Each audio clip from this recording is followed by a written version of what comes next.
As I named the stream, enough with the glorified, self-obsessed, split personality villain heroes. And specifically there, I put up the fascination or the current trend of heroine slash villains, who have this sort of split personality disorder, which is really an insult to actual people who do suffer from dissociative identity disorder, because it's not the same thing, but people are just obsessed with it. Now, maybe this is a good place to start. The playing with identities is part of the very core of the comic book superhero. Superman is that was the appeal, actually, that Schuster and Siegel were going for. That okay, they were comic book nerds. They were just comic books in terms of like the horror comics and whatnot that were in the day. They were pulp nerds, basically, is a better way of putting it. And they weren't a hit with the ladies. They weren't big athletes and whatnot. They weren't super popular.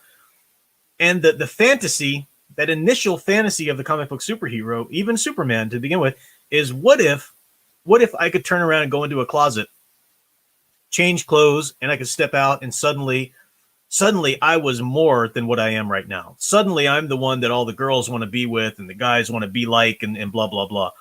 That's kind of the seminal kernel of the fantasy that you want to live vicariously through your favorite characters. Now, Superman eventually developed well beyond that to becoming the great aspirational hero that we know and love him as today. At least anybody who appreciates the character as they should. But that's where it started. And a lot of other superheroes that branched off, Batman, of course, Bruce Wayne, and even Wonder Woman, being Diana Prince and whatnot. And Marvel, of course, eventually pushed the limits of that, trying to fudge the idea of secret identities. Steve Rogers, of course, just was Captain America. But for a time, I mean, even Iron Man was, Tony Stark was a secret identity of his. Iron Man was his bodyguard, I think was the technical story in the comics for a while.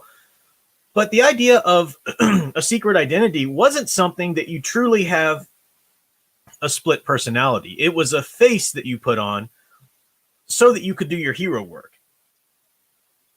More often than not, to begin with, I know it's evolved, and there are wonderful, wonderful Superman stories, for example, where Clark Kent really is the real deal, and Superman is not a face that he puts on, but anyway, the way it began was that, and it had to begin like this for it to play into the fantasy, that the secret identity, Clark Kent or Bruce Wayne or whatever, Bruce Wayne in a slightly different way, but they were the facade.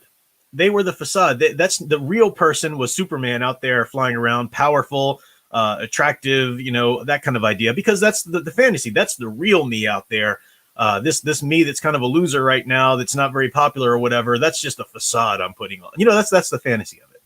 Yes, it developed far past that. But the point I'm trying to make is that the whole idea of secret identities was a sacrifice. I do that Inspiration of Heroes videos a little while ago on Birthright, Superman Birthright. And it really talks about how Clark, before he leaves Smallville there, is working with Ma and Pa Kent to develop this persona of Clark Kent that he will take to Metropolis with him so that he can do his Superman work and it's not impeded. He's not found out or whatever. And it's a big sacrifice that he has to make. I talk about it in that video and how, sacrifice of friends. He has to appear nerdy, socially awkward and stuff like that. And Christopher Reeve, of course, played this to perfection in the films. And like I said, that's not the be all and end all of Superman. You've got different takes, like the George Reeves or the Superman from Lois and Clark, The New Adventures of Superman and whatnot. But I'm a firm advocate of you need to have some measure of difference between the Clark Kent persona, whether you want to take him as goofy and whatnot as Christopher Reeve did, which I love. But even if you don't want to take him that far, you got to have some sort of measure of difference. You can't just look at the characters in terms of how they act and how they carry themselves between Clark Kent and Superman. They're basically the same. You can't really do that. So the secret identities were a sacrifice that you sacrificed for others. You were sacrificing a part of your life, a part of your something for others. Even Bruce Wayne trying to, it sort of developed as the comics moved on. But the concept that he had to play the billionaire playboy, that's not really who Bruce Wayne is. Bruce Wayne is the kid who vowed in prayer over his parents' death that he would never let this, or at least dedicate his life to try never letting this happen to anybody else. It was a very serious, goal-oriented determined, passionate person is Bruce Wayne. He's not the silly billionaire playboy. And the Nolan films did kind of play this to the extreme a little bit, showing the facade that he had to put on. Oh, I'm just a drunk billionaire or whatever.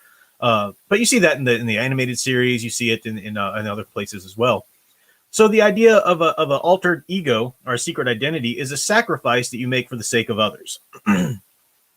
Now, Marvel, once they started pushing on this and playing with heroes who didn't really have secret identities or whatever, you did eventually get characters like, say, the Incredible Hulk. Perfect example. Where the Incredible Hulk, we talk about him, he's a Jekyll and Hyde kind of Wolfman archetype, but you could definitely say that's kind of a split personality disorder, right? I mean, the rage monster coming out inside of him and taking over.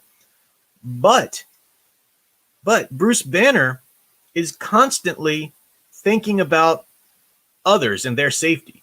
Bruce Banner is such a tormented individual because he's devastated at the destruction the Hulk could cause and the damage that the Hulk could do to others. And it takes a while in the comics and the movies and so forth for him to start to realize, well, the Hulk can be a hero if he's harnessed correctly and whatnot. So there's a great moment in I forget the name of the comic title. I think it's like Hulk Agent of S.H.I.E.L.D. or something like that. He joins up with S.H.I.E.L.D. basically with Mariah Hill and tells her, look, I'm basically a bullet when I'm the Hulk. Don't have a lot of control, but I'm basically a bullet. Tell you what, you be in charge of me as the Hulk. You just point me at the bad guys, take care of that, and otherwise fund my research and help me do the science stuff that I can help with as Bruce Banner. And it's an interesting run. It really is. But the point is that even in that scenario where you've got this sort of very much a split personality disorder, he doesn't have control. Banner doesn't have control when the Hulk is there. You still have the whole concept of the character is selfless, worried about others, worried about what my out of control side is doing to others. That's come from the Wolfman archetype or the Jekyll and Hyde archetype. Absolutely.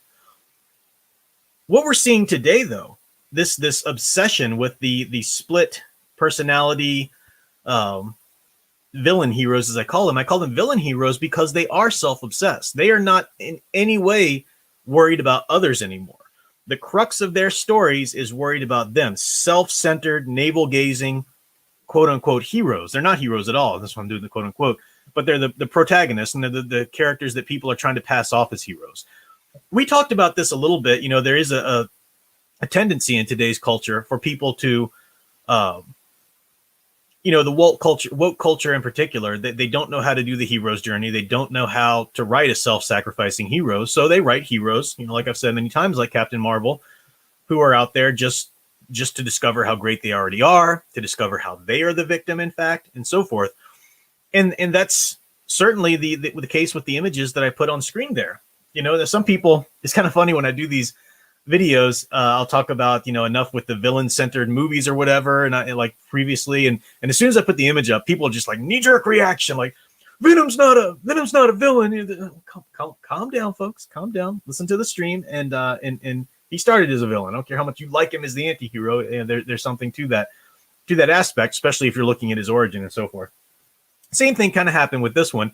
Some people pointed out, rightly so, that in the comics, there have been great runs in which Harley does kind of ultimately have something kind of a redemptive arc. Scarlet Witch is certainly played fast and loose with in the comic continuity at different times and whatnot. That's not anything like what we're seeing in these visual continuities, in these visual incarnations, rather. I mean, come on, you guys know that the Harley Quinn, the fabulous emancipation of Harley Quinn in the Birds of Prey and whatever, she's nothing like a hero. She's not doing anything heroic. That film, and I didn't watch these horrible films, but I made sure I read the synopsises and watched a lot of reviews so I could sort of know what I'm talking about a little bit in the current of their plot. The Joker breaks up with her, so she has her little breakdown. Oh, woe is me. I was a woman dependent on a man. Well, get ready because now I'm reinventing myself. I'm woman, hear me roar, world.